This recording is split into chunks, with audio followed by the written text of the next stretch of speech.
ये कहानी है निशा और आरव की। आरव निशा को 5 साल से डेट कर रहा था।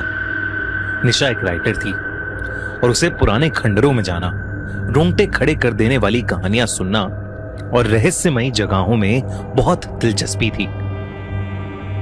और वहीं आरव, उसका बॉयफ्रेंड, एक फोटोग्राफर था जो हर चीज को अपने कैमरे में कैद करना चाहता था।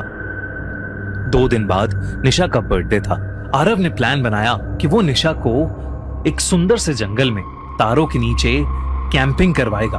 निशा चाहती थी कि उसके दोस्त भी चलें, पर आरव का कहना था कि ये ट्रिप सिर्फ उन दोनों के लिए होनी चाहिए, क्योंकि तब तक आरव को अंदाजा भी नहीं था कि ये ट्रिप उसकी जिंदगी बदल देगा। शाम के 4 बजे आरव अपनी गाड़ी लेकर निशा के घर पहुंचा। वो लोग एक शॉर्ट रोड ट्रिप के साथ कैंपिंग और ट्रैकिंग करने वाले थे। दोनों इस ट्रिप के लिए एक्साइटेड दिख रहे थे। करीब 2 घंटे के सफर के बाद वो एक अजीब से गांव के पास पहुंचे, जिसका नाम था रुधिरपुर। जैसे ही गाड़ी उस गांव के अंदर घुसी, निशा का मन बेचैन सा हो गया। शाम के सिर्फ 6 बज रहे थे, पर ऐसा लग रहा था कि मानो गांव में कोई रहता ही नहीं है। शाम भी कुछ ही पलों में ढल गई और उस पूरे गांव में अंधेरा छा गया।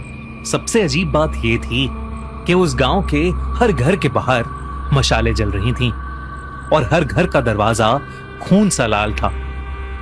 दरवाजों पर काले रंग से कुछ अजीब से मंत्र लिखे हुए थे। निशा का दिल बैठने लगा और अचानक आरव ने जोर से ब्रेक मारा। क्या हुआ आरव, गाड़ी क्यों रोकी? निशा ने घबरा कर पूछा। आरव ने बिना कुछ कहे अपना कैमरा उठाया और गाड़ी से बाहर निकल गया। वो बाहर के घरों की तस्वीरें ले ही रहा था कि उसके कैमरे के सामने एक बौखलाई हुई हालत में बूढ़ी औरत आई जो लाल जोड़े में थी। उसने आरव से कहा, बंगले से बारात निकलने वाली है, जल्दी से छुप जाओ। आरव उसे देखकर डर गया।